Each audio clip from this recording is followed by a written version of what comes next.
dengan menyebut nama Allah yang Maha Pengasih lagi Maha Penyayang.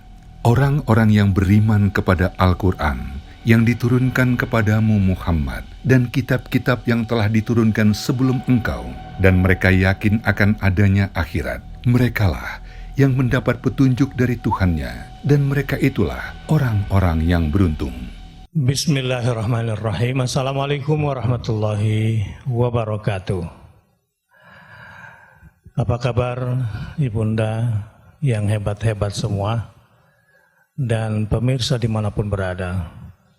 Berjumpa kembali bersama kami dalam program Keluargaku, Keluarga Quran. Tema kita pada malam hari ini adalah Ibuku, Pintu Surgaku. Dahsyat sekali. Apakah para ibu menyadari posisi ini? Dan sudahkah para ibu menjadikan dirinya sebagai pintu surga bagi anak-anaknya? Atau naudzubillah, jangan-jangan menjadi mengerikan ya kalau sebaliknya. Dan apakah anak-anak sudah difahamkan tentang makna ibuku adalah pintu surgaku? Sebuah pertanyaan-pertanyaan sederhana tetapi sangat penting untuk diperankan oleh setiap ibu. Nah, ini malam yang berbahagia, mudah-mudahan para ibu mendapatkan rahmat besar dari Allah Subhanahu wa taala pada malam hari ini. Amin. Semoga bisa menjadi ibuku adalah pintu surgaku. Lawannya apa? Jangan sampai ibuku adalah pintu nerakaku. Karena ibunya melaknat. Astaghfirullah wa atubu ilaih. Bukan itu tujuan Allah Subhanahu wa taala memuliakan seorang ibu. Bukan untuk melaknat. Bukan untuk itu peran seorang ibu diberikan kemuliaan oleh Allah Subhanahu wa taala. Baik, sama-sama kita bermuhasabah dan bermunajat dulu kepadanya. Bismillahirrahmanirrahim. Alhamdulillahil karimir rahman. Allamal Qur'an, khalaqal insan.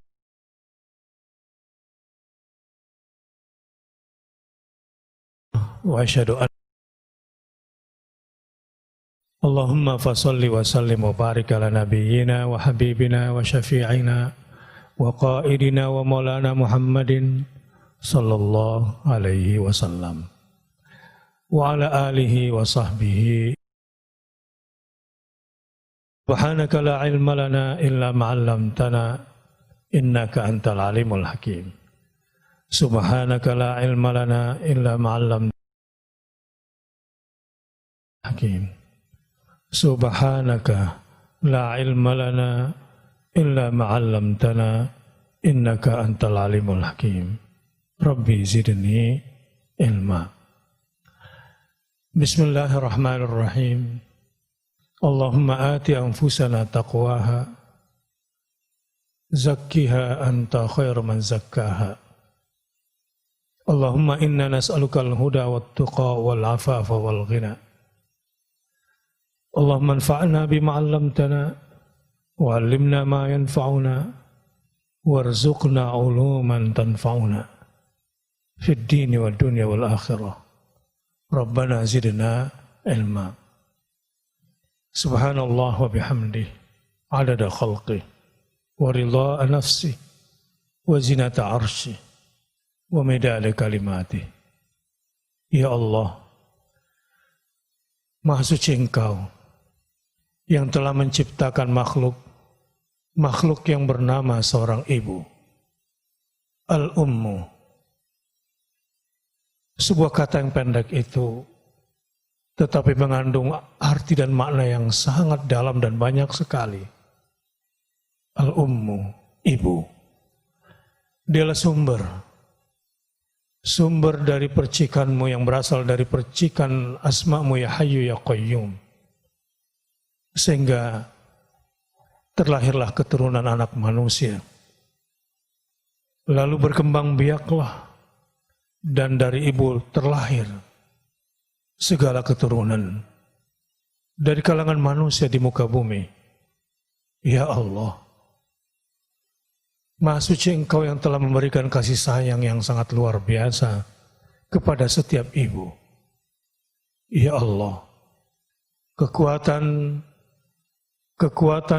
dan kepasrahan yang Engkau berikan kepada mereka adalah anugerah bagi setiap anak. Adalah rahmat yang Engkau perlihatkan begitu dekat di hadapan kami. Jika kami tak mampu membalas kasih sayang seorang ibu yang sangat kami rasakan, yang sangat dekat dengan kami, bagaimanalah mungkin kami mampu bersyukur atas rahmat Engkau jika kepada seorang ibu yang bersusah payah mengandung kami, wahnan ala wahnin wa fisaluhu fi amain, lemah semakin lemah, dan menyapih kami selama 2 tahun. Dia korbankan semua kepentingan-kepentingannya demi kami, demi anak manusia. Ya Allah, betapa rahmat, kasih sayang-Mu, betapa cinta dan ridha-Mu terpancar begitu nyata, begitu terlihat, begitu terindra, begitu dekat bagi kami. Ibu adalah jelmaan daripada kasih sayang Engkau, ya Allah. Ibu adalah bentuk cinta yang para pujangga sibuk mencari definisinya. Padahal ibu adalah jelmaan cinta yang sesungguhnya dari Engkau, ya Allah. Ibu adalah kekuatan di balik kelembutannya, dan kelembutan itulah kekuatannya. Ya Allah, muliakan ibu kami, sayangi ibu kami, kuatkan ibu kami, sayangi ibu kami. Ya Rahman ya Rahim. Rabbighfirli wa liwalidayya warhamhuma kama rabbayani shaghira. Wa sallallahu ala nabiyyina Muhammadin walhamdulillahi rabbil alamin. Saudara-saudaraku, khususnya para ibu yang dirahmati oleh Allah Subhanahu wa taala. Ibuku adalah pintu surgaku, dan bukannya ibuku adalah pintu nerakaku. Pertama, seorang ibu, tiap anak adalah memantaskan diri di seorang ibu menjadi pintu sorga bagi semua anak-anaknya.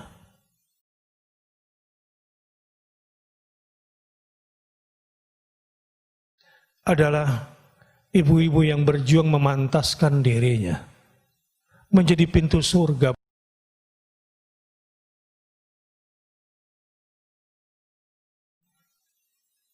Umar bin Khattab radhiyallahu anhu.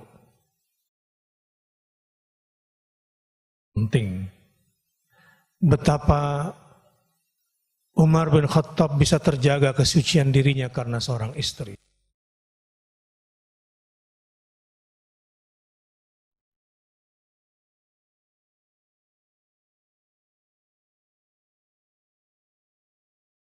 Sepertiga dunia tertunduk diam di hadapan istri yang sedang terbakar emosi. Karena Umar bin Khattab merasakan betapa manfaat seorang istri yang suci di hadapannya, sehingga memberikan dampak kesucian dan menjaga kesucian dirinya. Ibuku, pintu surgaku. Wahai para bunda, wahai para ibu, wahai para ummahat, mari memantaskan diri.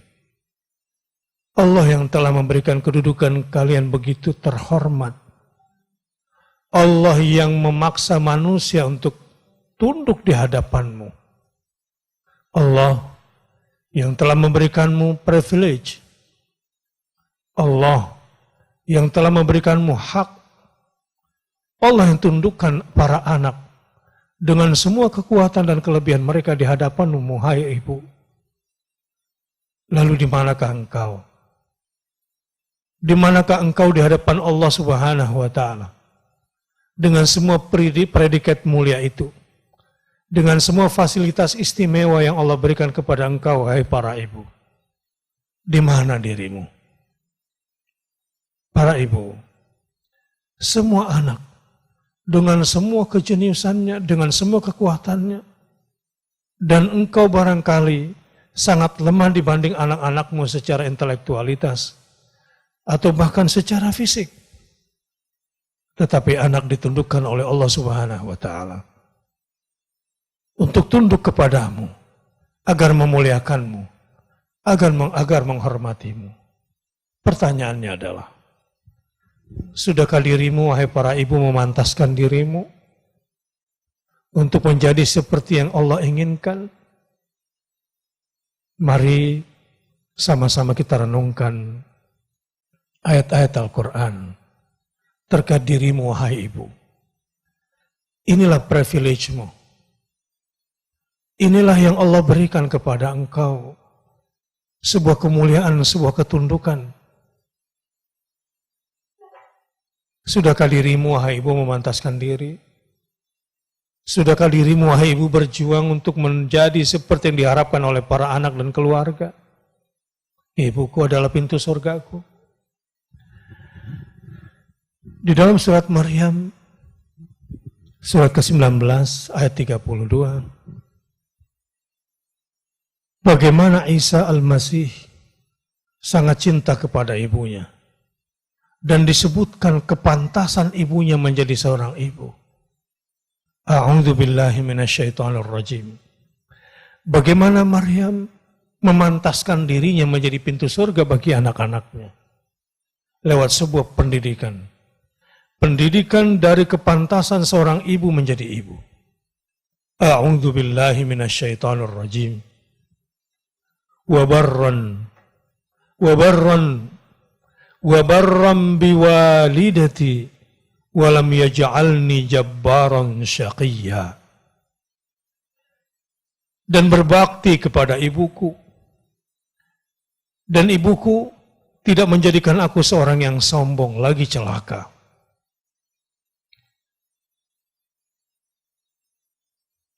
Isa Al-Masih yang dilahirkan dari rahim suci Maryam sangat menghormati ibunya dan menyatakan siap sejak hidup sampai mati untuk barram biwalidati, untuk berbakti kepada ibuku di hadapannya atau di belakangnya, berkorban untuk kepentingan ibuku sampai tetes darahku yang penghabisan. Kenapa?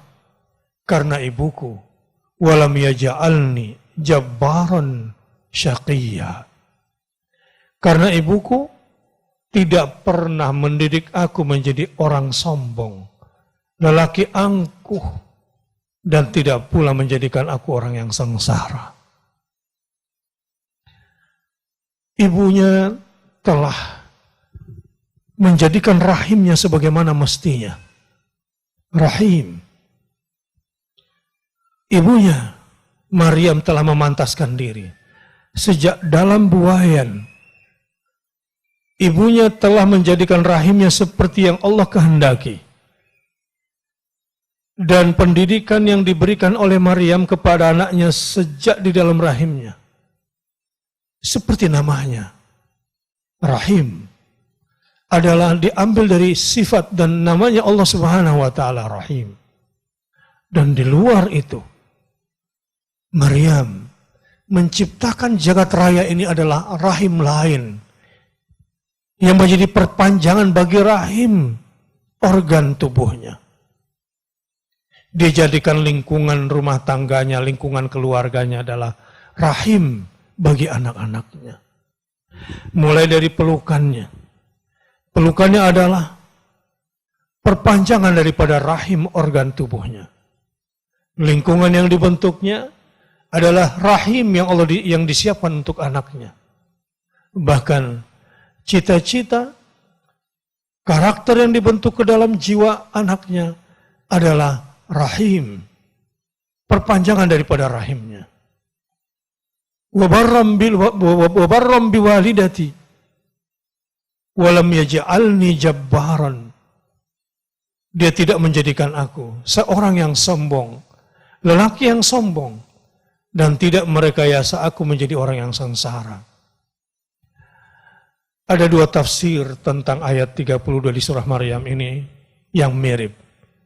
Tafsir Al-Wajiz dan tafsir Al-Muyassar. Tafsir Al-Wajiz begini bunyinya. Menjadikanku berbakti kepada ibuku. Dan dia tidak menjadikan aku seorang yang sombong lagi celaka dan durhaka kepada Tuhanku. Para bunda, ibuku adalah pintu surgaku selama hubungan seorang ibu dengan Allah selalu erat, selalu kuat, dan selalu terjaga keeratan dan kekuatan hubungan dengan Tuhannya. Sebaliknya, ibu pembawa celaka, ibu yang akan melahirkan iblis-iblis baru di muka bumi, adalah yang mengajarkan kesombongan. Karena ibu tidak terpaut hubungannya dengan Allah Subhanahu wa Ta'ala. Begitu kira-kira ekspresi di dalam surah Maryam ayat 32 itu. Wa barram biwalidati walam yaj'alni jabbaran syaqiyya. Menjadikanku berbakti kepada ibuku, dan dia tidak menjadikan aku seorang yang sombong lagi celaka dan durhaka kepada Tuhanku. Di dalam tafsir Al-Muyassar sangat ringkas, tapi cukup memahamkan bagaimana ibu memantaskan dirinya menjadi seorang ibu, agar ibuku menjadi pintu surgaku. Dan dia menjadikanku seorang yang berbakti kepada ibuku, dan dia tidak menjadikanku manusia yang sombong lagi celaka, serta melanggar perintah Tuhanku. Ibu, ini contoh ibu teladan yang sudah menjadi pintu surga bagi anaknya. Sehingga anaknya sendiri yang berkomitmen untuk wabarran biwalidati. Seringkali ibu kesal, kecewa pada anaknya, bahkan memaksa anaknya untuk berbakti kepada dirinya. Tapi sang anak tetap saja seperti semula. Seakan-akan ibunya tidak pantas untuk mendapatkan balasan wabarram biwalidati. Berbeda dengan Isa Al-Masih yang berkomitmen pada dirinya sendiri akan sepanjang masa wabarram biwalidati. Kenapa? Walam yaj'alni jabbaran syaqiyya. Dia berterima kasih kepada Allah, dan bentuk terima kasihnya adalah berbakti kepada kedua orang tuanya, karena kedua orang tuanya tidak mendidiknya menjadi orang yang sombong dan tidak mengkondisikannya menjadi orang yang syaqiyyan, orang yang celaka. Astaghfirullah wa atubu ilaih. Alhamdulillah pada malam hari ini bersama saya ada Ustaz Deden. Ahlan wa sahlan Ustaz Deden. Ahlan bikum. Alhamdulillah. Sehat Ustaz Deden? Alhamdulillah, sehat walafiat. Malam hari ini kita membincangkan tentang ibuku pintu surgaku. Dan saya baru pada segmen bagaimana ibu memantaskan dirinya.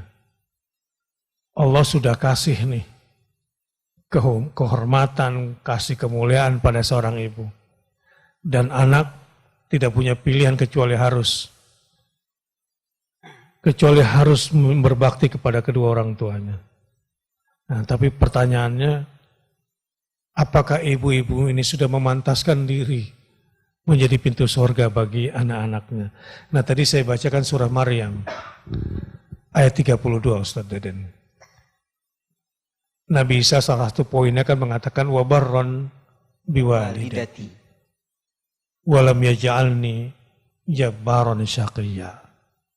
Nah, kira-kira apa komentar Ustaz Deden? Wabarron biwalidati, ungkapan syukur Nabi Isa alaihissalam kepada Allah subhanahu wa ta'ala. Karena Allah telah menjadikan dirinya barram, telah menjadikan dirinya dimampukan untuk berbuat baik, bahkan bukan sekedar berbuat baik ihsan biasa, Jadi Allah yang mampukan. yang mampukan. Nah, itu nanti pertanyaannya, bisa sampai ke level punya anak begini seperti apa ya gitu. Pasti dari ibunya dulu ya. Iya. Mungkin anak sekarang itu ada yang mengaku sudah berbakti. Padahal itu salah.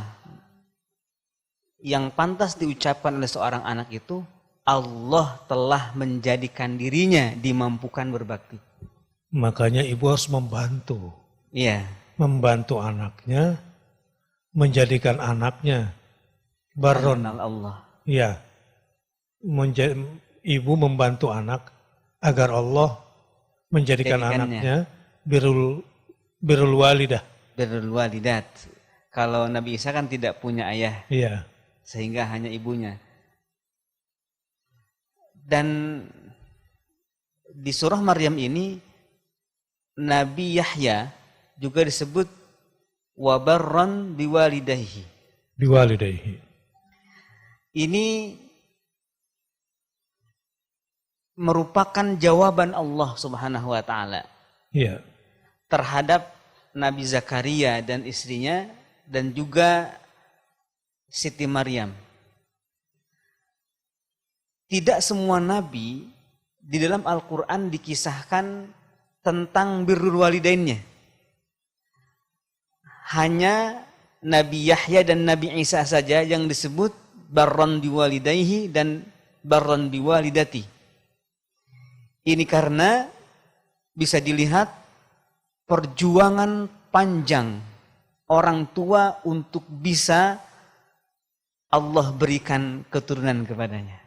Ada proses panjang. Ada proses panjang. Maka Allah sebutkan anak yang diperjuangkan oleh orang tuanya, dipinta kepada Allah untuk dilahirkan, untuk diberikan, maka nanti Allah jadikan anak itu bisa mampu berbuat bakti kepada orang tuanya. Berarti memang ibunya dulu kali ya, yang harus terhubung dengan Allah. Ibunya. Harus kuat sinyal hubungannya dengan Allah. Dalam surah Maryam ada ayat wa idz qalatil malaikatu ya Maryam innallaha astafaki wa tahharaki wastafaki ala nisa'il alamin. Ya Maryam qunuti li rabbiki wasjudi warka'i ma'ar raki'in. Wahai Maryam, uqnuti, ibadahlah kepada Allah dengan tekun. Qunut, dan sujudlah dan rukuklah bersama orang-orang yang rukuk. Terlihat Siti Maryam benar-benar menjalankan perintah Allah sebagai wanita yang dengan tekun beribadah kepada Allah. Karena memang ibunya Siti Maryam sebelumnya sudah berkata kepada Allah dalam doanya bahwa anak yang dalam kandungannya itu sudah dinazarkan untuk menjaga rumah Allah, untuk muharraran, untuk hidupnya diabdikan hanya beribadah kepada Allah Subhanahu wa taala. Dan ternyata betul sosok Maryam ini menjadi wanita suci yang diabdikan hidupnya untuk mengabdi kepada Allah, menjadi penjaga rumah ibadah, selalu sujud dan selalu ruku. Maka ternyata keadaan Maryam yang suci seperti itu dipersiapkan oleh Allah Subhanahu wa taala untuk nantinya mengandung sang anak yang barron diwalidati itu. Jadi setelah membangun sinyal yang kuat hubungan dengan Allah, ibu pun harus mengkondisikan dirinya, mempersiapkan dirinya menyambut datangnya generasi yang bernama anak-anak itu ya. Menetap di rumah ibadah karena akan melahirkan orang hebat. Kalau yang saya lihat dalam kisah Maryam. Jadi bukan hanya sekedar nazar, tetapi memang dikerjakan, bahkan tinggal di sana dan mengkondisikan dirinya sehingga diberikan kepada Maryam lagi keturunan. Jadi yang kedua buat ibu agar bisa menjadi pintu surga bagi anaknya dalam kisah Maryam, selain membangun hubungan yang kuat dengan Allah, ibu juga harus banyak beribadah. Iya. Ya. Kunut itu. Kunut. Iya. Ketaatan kepada Allah dengan berbagai macam bentuk ibadahnya. Nah, ibuku adalah pintu surgaku. Kalau ini yang dilakukan oleh seorang ibu, memantaskan diri setidaknya dengan dua hal tadi, mendekat dan memperbanyak ibadah. Dan itu pasti dirasakan oleh seorang anak. Tapi sebaliknya, kalau sampai ibu sinyalnya lemah kepada Allah, gimana ini ceritanya? Dan lebih banyak lemahnya hubungannya dengan Allah, itu berpengaruh juga pada anaknya. Sangat berpengaruh. Ibadah ibunya juga lemah, itu berpengaruh juga pada anaknya. Dan akhirnya bisa jadi ibu yang seperti ini malah menjadi penyesat anaknya atau menjadi pintu neraka bagi anak-anaknya. Iya, Allahu Akbar. Ibu yang lemah itu bukan ibu yang tidak mampu mengerjakan ibadah, tetapi ibu yang dalam kelemahannya tidak menyerahkan dirinya ke Allah. Misalkan begini, pengen banget beribadah seperti Siti Maryam, tapi apa daya misalkan. Ingin banget banyak sujudnya, banyak rukuknya, tetapi banyak sekali godaan-godaannya. Biasanya seseorang kemudian akan berhenti mengerjakan ibadah itu sama sekali karena merasa dirinya tidak mampu. Bahkan menghentikan aktivitas rukuknya dan sujudnya yang banyak itu karena merasa tidak mampu. Nah, ketidakmampuan ini mestinya menjadi petunjuk perempuan atau ibu lebih meminta ke Allah. Karena siapapun, bahkan saya sebagai laki-laki, hafiz Quran yang bisa murojaah tetap nggak bisa berbuat apa-apa untuk sujud, untuk ruku, kecuali Allah yang menjadikan saya mampu.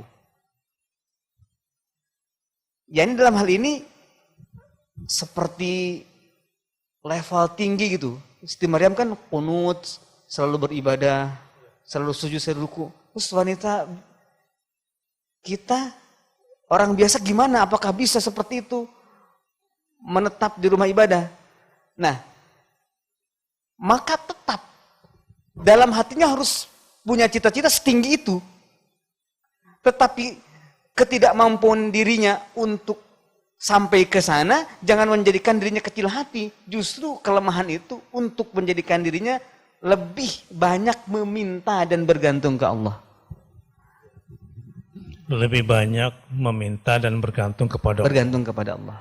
Jadi untuk anak, kita bisa melakukan hal-hal besar agar anak kita juga menjadi orang besar yang produktivitasnya juga besar. Betul. Jangan kecil hati ya dengan semua kelemahan seorang ibu. Iya.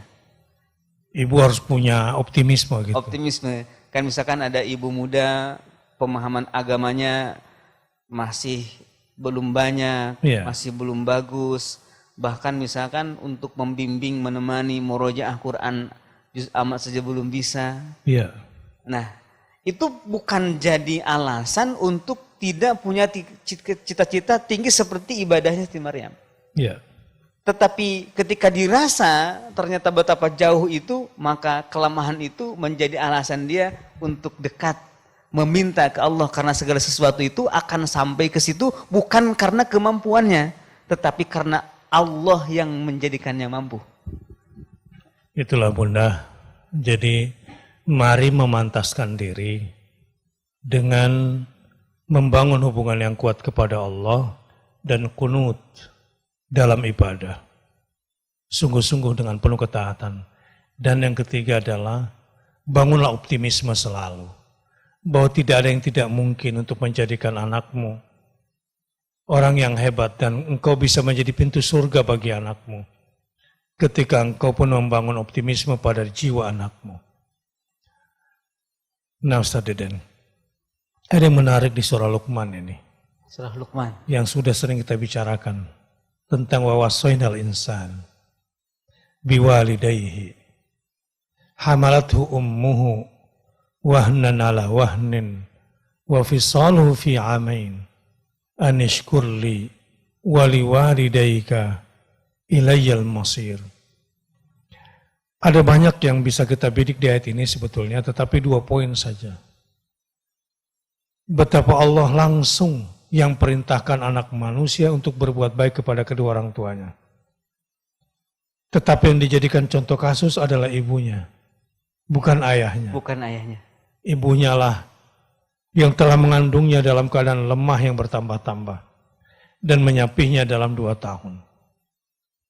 Tentu ibu bisa melakukan itu atas izin Allah, atas kehendak Allah, dan pasti karena dukungan kekuatan Allah.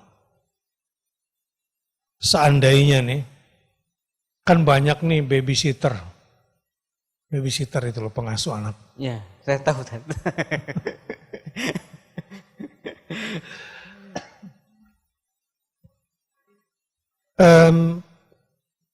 Jangankan mengandung sang anak, di luar saja disuruh mengurus mungkin juga tidak akan sabar itu. Tapi beda dengan ibu kandung. Memang ibu pengganti dalam pengasuh, dalam mengasuh anak tidak sama dengan ibu yang asli. Karena ibu yang asli itu memang bukan sekedar memiliki kekuatan emosional sebetulnya, karena ada perintah Allah dan Allah yang mampukan agar ibu itu hamalathu ummuhu wahnan ala wahnin, bahkan wa fisaluhu fi amain, dan menyapihnya dalam 2 tahun. Poin kedua yang ingin saya sampaikan setelah wawasoina al-insan, perintah dari Allah, adalah bersyukurlah kepadaku dan kepada kedua orang tua.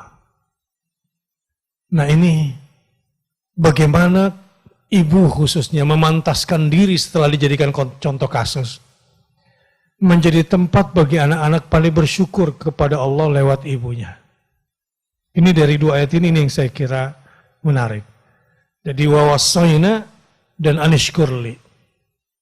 Ya, dan anishkurli juga itu sebenarnya menjadikan maf'ul itu. Maf'ul dari wasoina sendiri. Oh. Jadi kami perintahkan Ya. kepada manusia agar bersyukur kepadaku dan bersyukur kepada orang tuaku. Kenapa orang tua digandengkan dengan Allah di situ? Ternyata diambil kasusnya, contohnya ibunya. Yang berperan penting, bahkan begini, berbaktilah kepada orang tua, itu dalam tanda kutip, di pikiran itu kayaknya ibu duluan yang muncul, bukan ayahnya.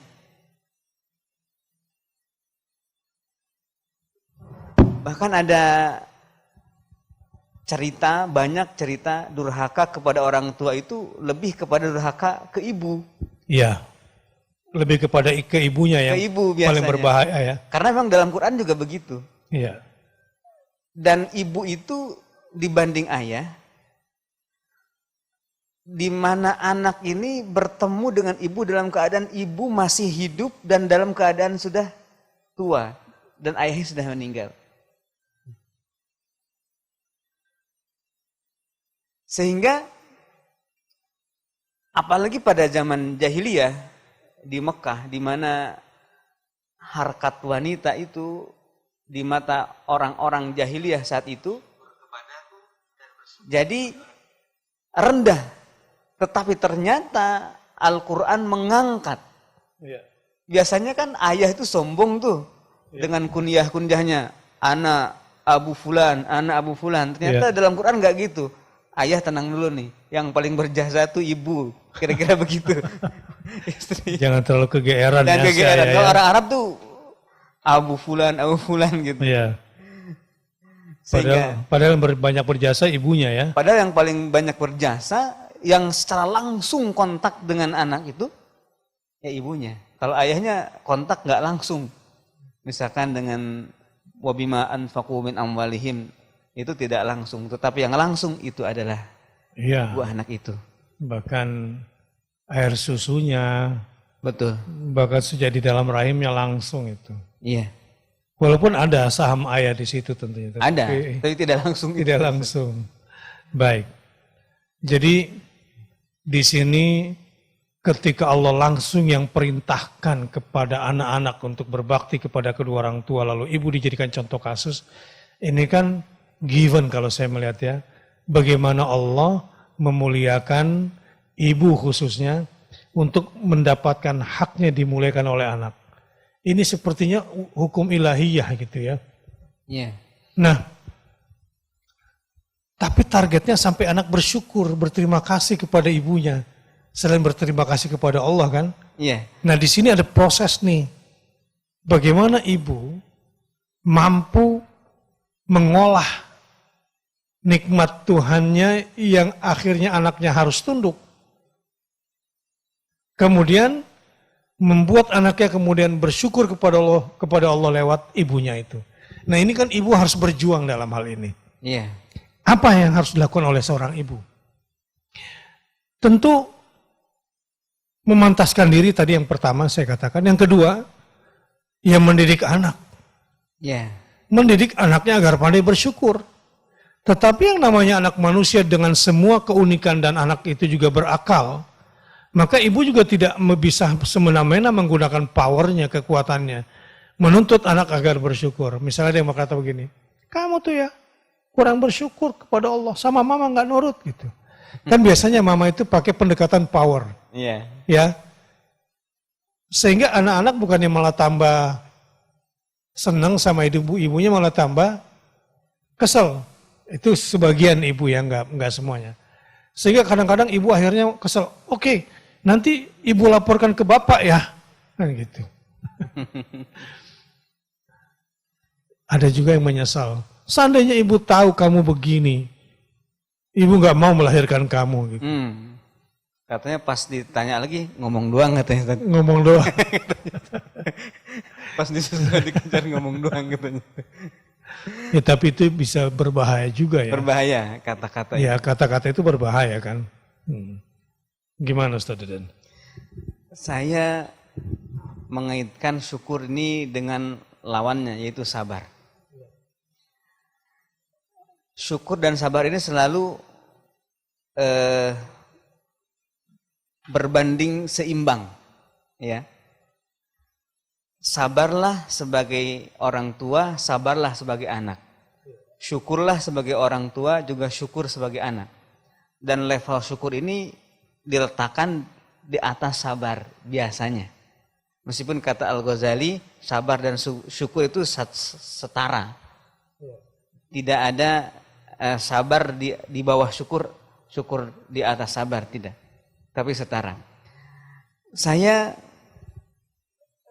melihat sabarnya anak dan sabarnya orang tua itu beda. Sabarnya anak itu sabar terpaksa. Sabarnya orang tua itu sabar ikhlas. Kenapa dikatakan sabar anak itu sabar terpaksa? Ya, karena kalau ternyata orang tua itu mengatakan kepada anaknya kata-kata yang tidak mengenakan di anak, lalu anak itu sabar, maka sabar terpaksa. Karena apa? Terpaksa karena dia tidak punya wewenang untuk menjawabnya. Dia tahan saja. kata-kata buruk dari orang tuanya, itu sabarnya seorang anak. Sabar terpaksa. Tapi terpaksa karena tidak punya hak untuk melawan. Untuk melawan. Tetapi orang tua ketika dia sabar, sabarnya ikhlas. Anaknya sudah misalkan durhaka sama dia, mengatakan kata-kata yang kasar, termasuk kata-kata saja, saja, menolak, tidak semangat diperintahkan orang tua, itu termasuk kata-kata yang buruk. Tetapi ternyata orang tua ini malah diam saja, tidak marah. Maka itu sabarnya sabar ikhlas. Kenapa ikhlas? Karena dia punya wewenang untuk marahi balik gitu.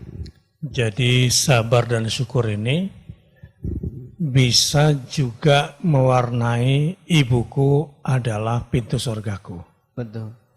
Jadi anak dengan semua perilakunya, anak dengan semua dinamikanya, tetap aja akan kembali ke ibu. Dan ibu tetap saja menjadi sandaran surga di dunia ini bagi anak-anaknya. Selama si ibu bersyukur dan bersabar. Bersabar. Bersyukurnya ikhlas karena Allah, bersabarnya juga ikhlas karena Allah. Karena Allah. Walaupun kadang-kadang namanya ibu-ibu juga suka capek. Muntah lagi, marah lagi gitu, kesel lagi. Tahu sih Ustadz, harusnya syukur, harusnya sabar, tapi gimana nih anaknya bandel banget kan gitu. Nah disinilah para ibu bagaimana memantaskan diri sampai pada level yang paling membuat kita hampir putus asa tadi. Jadi ibu akan selalu menjadi pintu surga bagi anak-anaknya selama dia memperbanyak syukur dan sabar. Iya. Saya ketika membaca doa yang diajarkan Allah, doa seorang anak untuk orang tua. Warhamhuma wa qur rabbirhamhuma kama rabbayani shaghira. Penekanan saya adalah kepada rabbayaninya itu. Rabbayaninya. Jadi rahmat Allah yang dipinta untuk diberikan kepada orang tua berbanding lurus dengan tarbiyah orang tua kepada anak. Bagaimana kemudian kalau ada orang tua yang tidak memberikan tarbiyah, pendidikan kepada anak? Lalu anaknya berdoa, warhamhuma kama rabbayani shaghira. Itu ada kontradiksi. Sayangilah mereka berdua sebagaimana mereka berdua menyayangi kami. Sejak kecil. Sementara pada faktanya orang tuanya tidak memberikan tarbiyah sama sekali. Nah, apakah rahmat Allah yang dipinta itu akan diberikan oleh Allah kepada orang tuanya meskipun orangnya tidak tarbiyah atau harus tarbiyah? Saya melihat kama rabbayani menjadi taklil, kata Ibnu Abbas kan karena itu alasan. Oleh karena itu Nabi Ibrahim berdoa Rabbighfirli wali walidayya tanpa kama rabbayani shaghira. Iya. Kenapa? Karena ayahnya Nabi Ibrahim itu tidak memberikan tarbiyah. Jadi Nabi Ibrahim berharap agar ayahnya tetap mendapatkan rahmat meskipun ayahnya tidak memberikan tarbiyah. Iya. Makanya tidak ada kama rabbayani di situ, tetapi langsung saja Rabbighfirli wali walidayya walil mu'minina yauma yaqumul hisab. Rabbana ighfirli wali walidayya walil mu'minina yauma yaqumul hisab. Jadi diminta Allah oleh Nabi Ibrahim agar Allah memberikan ampunan kepada orang tuanya meskipun orang tuanya tidak memberikan tarbiyah untuk bertauhid kepada Allah. Ya. Nah, di sini Allah Subhanahu wa taala mengajarkan doa wa qur rabbirhamhuma kama rabbayani shaghira. Itu penekanannya bukan saja penekanan agar anak selalu berdoa agar Allah melimpahkan kasih sayang, tetapi ini penekanan kepada orang tua agar orang tua itu memberikan tarbiyah sepenuhnya kepada anak agar nanti doanya balance. Ya. Pendidikan ya. Iya. Tarbiyah. Tarbiyah itu. Para bunda, pendidikan kita sangat berpengaruh pada bahagia dan celakanya anak. Kalau kita lihat kasus Ibrahim tadi, tetap saja walaupun tidak mendapatkan pendidikan, Iya. tapi karena anak sudah tersentuh dengan nilai-nilai agama, Nilai agama. gitu ya, Allahu Akbar. maka dia tetap mendoakan kedua orang tuanya, walau sesungguhnya kedua orang tuanya tidak mendidiknya dengan pendidikan yang benar. Ini luar biasa. Ini kalau disuruh bikin training, Iya. belum tentu training agar anak berbakti kepada kedua orang tua. Enggak segampang itu. Iya. Baktikan dulu anaknya ke Allah baru bisa. Nah, Anak yang tidak berbakti ke Allah nggak bakal bisa berbakti kepada orang tuanya. ini penting. Jadi para bunda, bagaimana caranya agar kita menjadi pintu surga bagi anak-anak kita? Yang selanjutnya adalah dengan mentarbiah anak-anak kita. Dengan mendidik anak-anak kita. Lewat pendidikan yang terbaik untuk masa depan anak-anak kita, khususnya di akhirat kelak. Gitu ya. Ya, insyaallah. Lanjut Ustaz Deden. Jadi ada ayat yang cukup menggelitik saya juga untuk terus berpikir supaya para ibu ini senantiasa menjadi pintu surga bagi anak-anaknya. Selain membangun hubungan, kemudian ketaatan kepada Allah dalam bentuk qunut, ya, lalu kemudian memotivasi anaknya, kemudian mendidik anaknya. Sebetulnya ada banyak ayat di dalam Al-Quran yang intinya adalah ibu harus pandai membaca, walaupun pesan ini seakan-akan adalah perintah Allah kepada anak, tapi sebetulnya ibu diminta juga pada saat yang sama untuk memantaskan dirinya kan. Iya. Nah, misalnya Ustaz Deden ini dari hadis riwayat Ibnu Majah. Innallaha yusikum bi ummahatikum salasan. Innallaha yusikum bi abaikum. Innallaha yusikum bil aqrab fal aqrab. Sesungguhnya Allah telah mewasiatkan kepada kalian supaya berbakti kepada ibu bapak, kepada ibu bapak kalian. Beliau mengucapkan hingga 3 kali. Jadi sesungguhnya Allah telah mewasiatkan kalian supaya berbakti kepada ibu bapak kalian. Beliau mengucapkan hingga 3 kali. Sampai di sini betapa mulianya seorang ibu. Ya. Karena diperintahkan untuk dimuliakan sebanyak 3 kali. Masalahnya ibunya pantas enggak? Iya. Untuk mendapatkan ini. Ini penting ibu pemaaf Ustaz, di sini. Pemaaf. Iya. Menarik nih. Ibu pemaaf. Ya. Jangan sampai jadi ibu yang menjadi pintu neraka bagi anak. Alhamdulillah. Karena ketidakpemaafannya itu. Ya. Makanya ini kan 3 kali nih ya. Iya. Supaya ibu tetap dalam kondisi kemuliaannya. Ustaz Deden kalau kita ngomong terus nih, kasihan. Iya. Ya. Sekarang yang ingin mengungkapkan rasa, ya para ibu mungkin dengan ngobrol bisa lebih banyak dapatnya. Silakan kalau ada pertanyaan yang mau diajukan sebelum saya lanjutkan kembali bersama Ustaz Deden. Udah ada yang masuk? Silakan Ibu Syamsiah.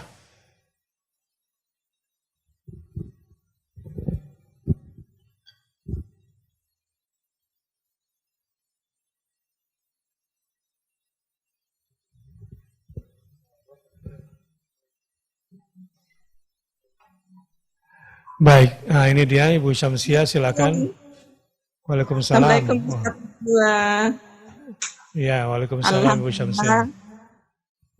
Bisa ini lagi ikut live dari NTT Ustadz Kupang. Ya, dari Kupang ya, alhamdulillah.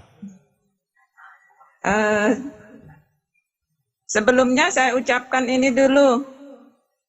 Happy Milad buat Ustadz Tadi pagi ikut Oh. kajian, ucapin. Oh, pagi tadi ya, itu kecelakaan memang itu tadi itu. Kecelakaan Semoga ngomong. sehat selalu Ustadz. Iya. Amin, Sehat amin. selalu. Terima Amin kasih. ya Allah ya Rabbal alamin. Senantiasa dapat memberikan pencerahan kepada kami, utamanya Amin, emak-emak nih. amin. Kayak saya ini Ustadz yang tidak pernah duduk di bangku kuliah. Jadi Iya. ikut kajian seperti ini sangat bermanfaat buat saya Ustadz. Terima kasih banyak. Iya. Semoga nanti walaupun corona sudah tidak ada Ustadz, tetap aja ada ini kajian online Ustadz biar kami tidak ketinggalan. Biar di Kupang terus ilmu. bisa menikmati ya. Iya Ustadz. Saya sebetulnya tidak di Kupang seterusnya karena hanya mengikuti suami bertugas Ustadz. Ya, alhamdulillah. Oke, baik Ustadz. Pertanyaan saya, bagaimana seorang ibu harus memaksimalkan menjadi pintu surga bagi anak-anaknya, sementara di sisi ayah sendiri belum bisa menjadi teladan yang maksimal buat anak-anaknya. Apalagi kalau seorang ibu ini kayak saya ini kan, ya emosinya naik turun, kadang bisa sabar, nanti kadang bisa kayak istilah mama, ya betanduk lagi nih kalau anaknya pada nakal, susah Iya. dikasih tahu. Iya. Itu cukup? Cukup dulu deh Ustadz. Iya. Silakan Ustadz Deden dulu barangkali nih. Yang menjawab ungkapan rasa dari Bu Syamsiah di Kupang. Bagaimana caranya berjuang menjadi pintu surga sementara suami titik-titik. Iya. Ini suami ini bikin masalah memang ini. Iya memang benar tuh. Biar senang semua. Nah, seorang ibu itu tingkat ketulusannya luar biasa. Iya. Seorang ayah diperintah oleh Allah untuk mendidik anaknya. Iya. Qu anfusakum wa ahlikum naro. Ya. Jadi secara kewajiban mendidik anak itu adalah kewajiban ayah. Seharusnya. Ya, seharusnya. Pertama kali ya, kewajiban ayah baru ibu lah ya, Baru sebagai ibu. pendamping. Artinya ibu ini mendidik anak bukan karena perintah, tapi karena naluri yang diberikan oleh Allah kepada ibu tersebut untuk menjadi sayang kepada anaknya. Iya. Jadi kan begini, seseorang yang mengerjakan karena perintah berbeda dengan mengerjakan karena tulus tanpa perintah. Iya, iya, iya. Nah, ibu itu begitu. Ya.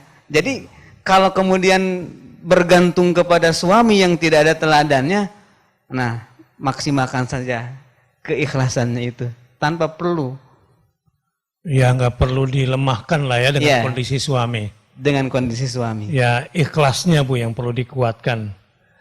Dan jadikan kondisi suami kita sebagai pemacu semangat kita. Untuk mengambil peran suami yang sementara sekarang belum bisa full. Atau suaminya lagi absen. Walaupun ada di rumah. Wujuduhu ka'adami. Nah ibu yang harus juga menjadi ayah kadang-kadang. Dan ini nanti kita bahas khusus di single parent ya, minggu depan insya Allah. Baik, satu lagi silahkan.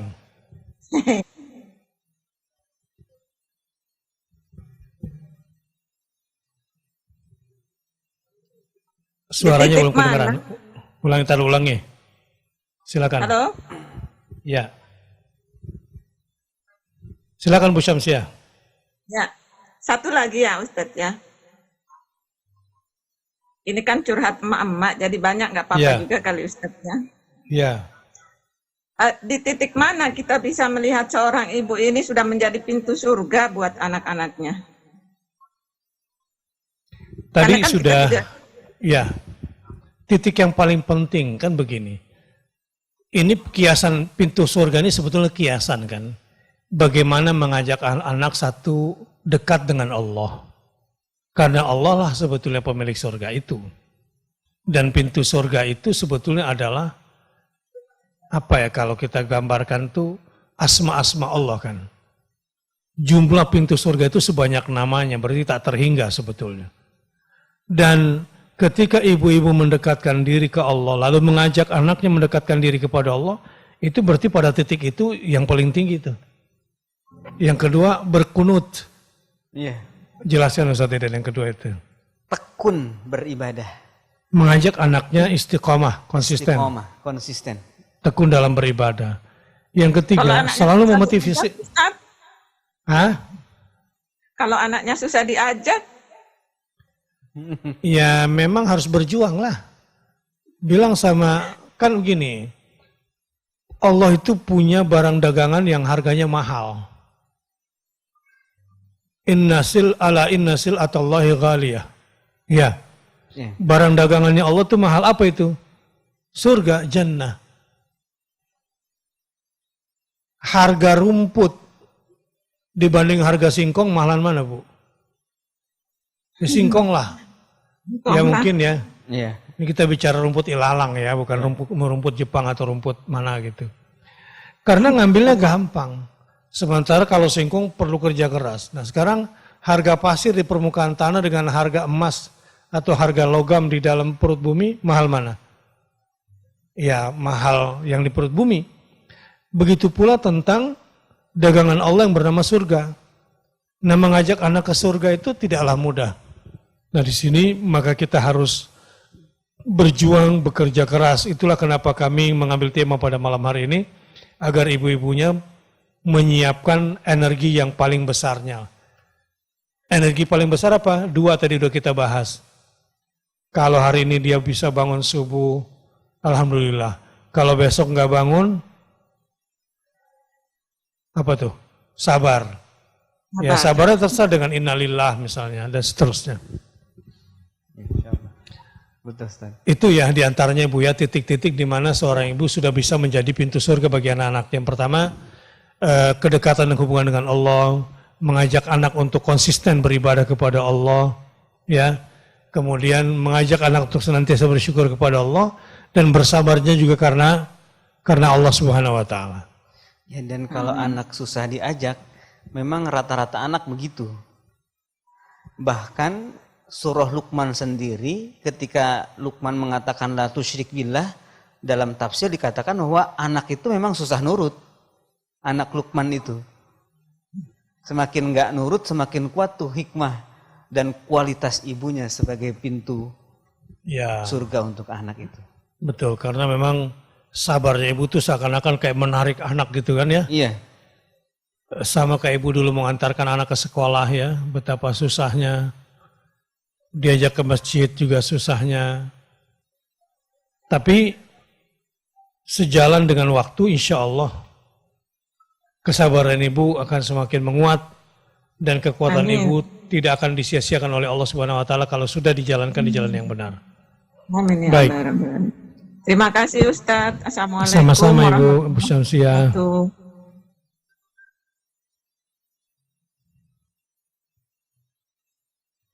Ada lagi pertanyaan? Silakan Ustaz Deden dibacakan dan dijawab. Assalamualaikum Akal. Ikut bertanya bagaimana kajian atau status ibu yang tidak pernah mengandung tapi punya anak.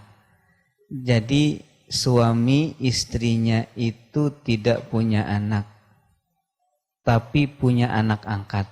Mohon pencerahannya, saya Bu Maskur dari Jogja. Anak angkat. Ya. Rasulullah SAW punya anak angkat, yaitu Zaid bin Harithah. Dan disebut Zaid ini al-hub, kecintaan Rasulullah SAW.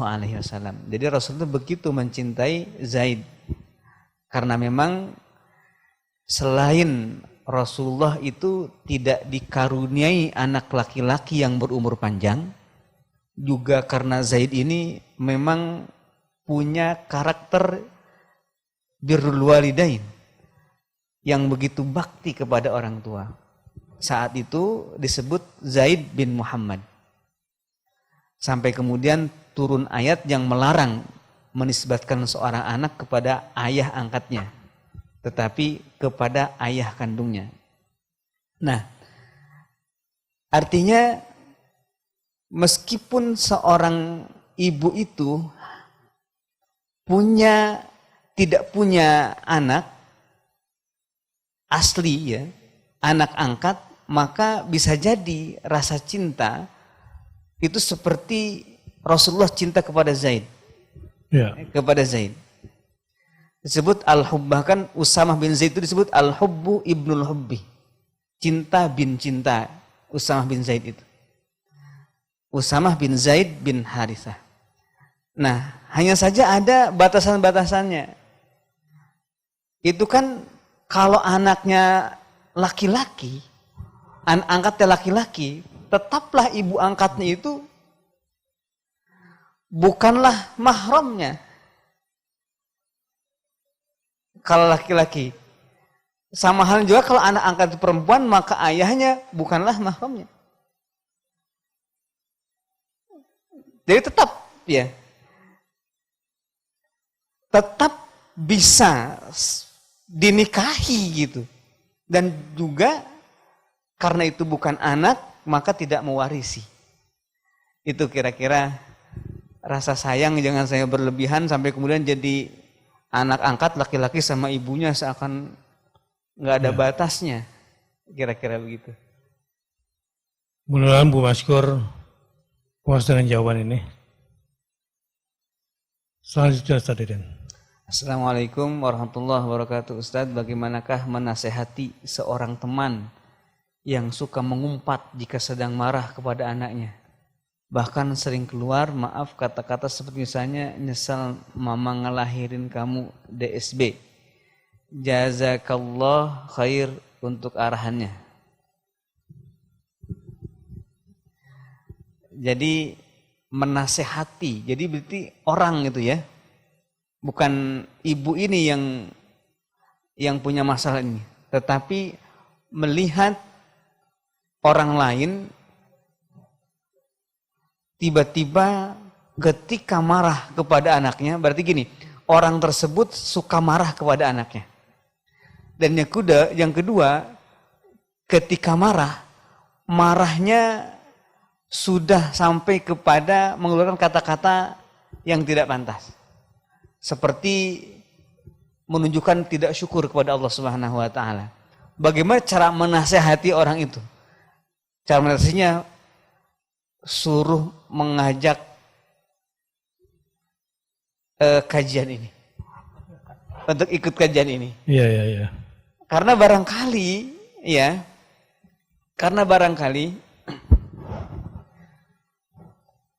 yang seperti ini bukan hanya teman ibu saja, tetapi banyak. Dan bahkan dalam hal mendidik anak, marah kepada anak kemudian keluar kata-kata itu bisa jadi dimiliki oleh semua ibu. Bisa jadi dimiliki oleh semua ibu. Bagaimana cara menasihatinya? Maka ikuti terus keluarga Al-Quran untuk ibu ini. Insya Allah kita semua bisa mengambil hikmah dan mengambil pesan juga nasihat yang penting. Untuk ibu khususnya ketika memang bagian untuk ibu ini. Insya Allah. Dan sebagai teman harus mengingatkan. Betul. Iya. Kan ini menasehati. Iya. Jadi dia sudah mengingatkan, cuman caranya. Caranya mengingatkan ya. Caranya yang belum tahu. Iya. Baik, saya kira udah terjawab ya. Insya Allah. Selanjutnya, Ustadz mohon tipsnya. Berapa rupiah? Oh bukannya. Bagaimana agar orang tua bisa menghindari berkata buruk saat marah kepada anaknya yang ngeselin? Nah ini memang ngeselin, ini susah anak ini. Ya. Jadi yang ngeselin itu dua bagi ibu. Pertama suaminya, yang kedua anaknya. Kedua anaknya. Tapi kalau anak yang ngeselin masih bisa ketawa. Iya. Tapi kalau suami bikin ngeselin sakit banget. Ya yang pasti begini, di dalam Al-Quran kita dilarang, kecuali dalam kondisi dizalimi ya. Iya. La yuhibbullahu al-jahra bis-su' ya, Iya. minal qawl Qauli. illa man zulim. Tingkatan menahan diri itu sampai yang paling tinggi. Untuk tidak berkata kotor, berkata kasar. Kecuali dalam kondisi dizalimi. Itu pun tentu bukan berarti kemudian mengumbar ya. Ketika keceplosan barangkali. Sudah saking terzalimi kemudian marah gitu. Istilahnya semut pun akan menggigit jika diinjak. Nah, agar orang tua terbiasa menghindari berkata buruk ya lagi-lagi mendekatkan diri kepada Allah dengan memperbanyak zikrullah. Iya. Sehingga nanti yang keluar adalah zikir kepada Allah. Dan yang kedua, kalau tips saya nih, cari kata penggantinya, jangan kamu tuh ya dasar bawang, janganlah ya. Iya. Dari dasar apa dong kalau? Nah, Mama sumpahin kamu masuk surga ya. Iya. Itu. Pokoknya kalau kamu begini terus, Mama doain kamu nanti jadi imam Masjidil Haram kan gitu. Iya. Itu kira-kira ya. Kasih yang tinggi-tinggi gitu. Jadi ganti kata buruknya dengan kata yang baik barangkali. Iya. Jadi di pertanyaan saat marah gitu. Iya. Jadi ketika marah itu jadi Ya, keluar semua ya. keluar semua, berarti ya kalau mengutarakan kata-kata buruk, jadi jangan saat marah saja. Jadi nggak buruk gitu. Karena marahnya saja buruk. Gitu. Sebetulnya anak-anak tuh nggak ngeselin. Iya, Cuma emang begitulah anak-anak itu. begitulah. Ibunya maunya nggak begitu, sementara anaknya begitu. Mm-mm. Ya udah sabarlah. Ya, didoain yang banyak. Kalaupun ternyata mau marah gitu, ya udah sebut cabai aja lah paling enggak. Kamu tuh ya dasar anak. Kalau cabai agak pedas juga kali ya. Dan yang baik-baik aja doakan. Ya, Ya, supaya tidak menjadi penyesalan di belakang hari. Lanjut Ustaz Deden. Nahla Tangerang. Assalamualaikum. Mengenai berbakti kepada ibu saya masih mempercayai hal-hal yang berbau syirik. Contoh waktu mau pindah rumah harus mengikuti tanggal yang telah dihitung dan percaya bila tidak diikuti akan berakibat buruk. Sedangkan saya tidak mempercayainya. Tapi kalau tidak diikuti akan keluar marah. Bahkan ada sumpah buruk yang keluar. Bagaimana ya sikap saya? Mohon penjelasannya Ustadz. Terima kasih. Ke saya lagi Ustadz. Baik. Wa in jahadaka ala an tusyrika bi ma laysa laka bihi ilmun fala tuti'huma wa sahibhuma fid dunya ma'rufa wattabi' sabila man anaba ilayya. Pertama, jangan sekali-kali mengikuti orang tua apabila perintahnya itu adalah kesyirikan. Satu. Lalu bagaimana caranya? Kan itu orang tua, kalau tidak diikuti, ya, kalau tidak diikuti, maka akan bahaya. Wasahibuhuma fid dunya ma'rufa. Tetaplah hormati sebagai orang tua. Artinya begini, ini kan soal bagaimana mengikuti. Tetapkan hati kita, kendati orang tuanya begitu, hati kita tidak dipaksa untuk ikut yakin kayak orang tua. Iya. Jadi orang tua pindah rumah ya ikut pindah rumah. Jangan mentang-mentang karena orang tua pindah rumahnya kayak begitu jadi nggak ikut pindah rumah. Iya. Kira-kira begitu. Karena yang bahaya itu bukan supaya bukan kita ikut pindah rumah, tapi ikut meyakini seperti yang diyakini orang tuanya. Iya. Kemudian yang ketiga ini, wattabi' sabila man anaba ilayya. Harus dicari orang yang benar-benar kembali kepada Allah Subhanahu wa taala untuk menjadi landasan seperti apa yang bisa diikuti. Sebagai pengganti orang. Sebagai pengganti. Baik, terakhir barangkali silakan kalau ada pertanyaan lain.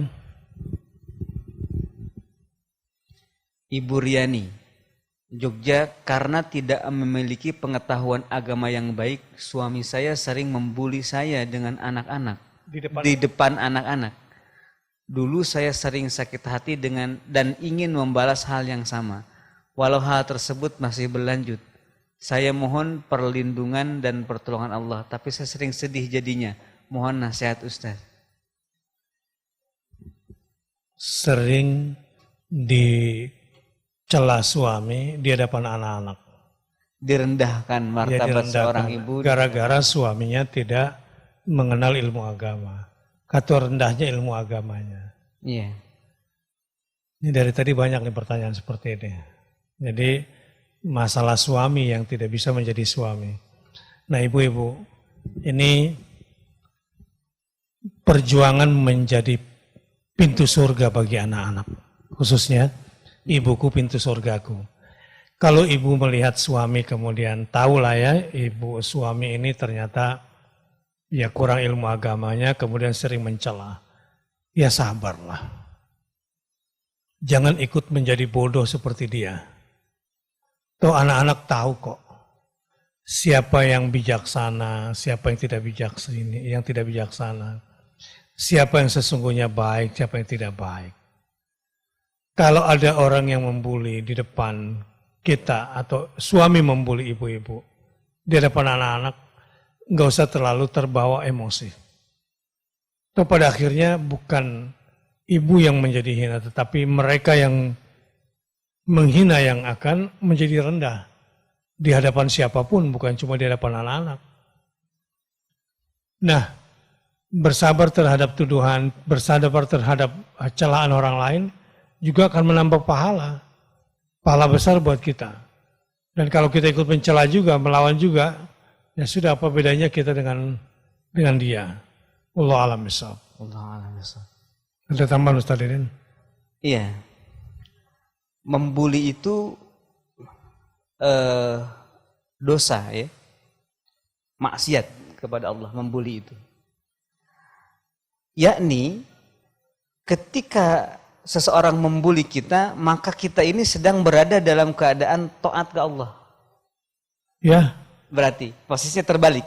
Ya. Kalau yang membuli itu dosa, maka yang dibuli sebenarnya sedang posisi diberikan pahala.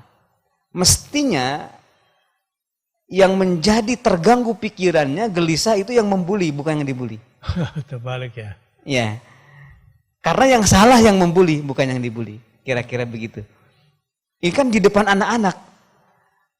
Harga diri tidak akan jatuh. Ya, di hadapan anak gara-gara bulian. Justru harga ayah yang suka ngebuli itulah yang pada akhirnya nanti akan jatuh harganya di hadapan anak. Tetapi kita berharap ayah dan ibu ini menjadi berwibawa dua-duanya di hadapan anak. Insya Allah. Insya Allah. Masih ada pertanyaan lain atau sudah nggak ada? Masih, satu lagi.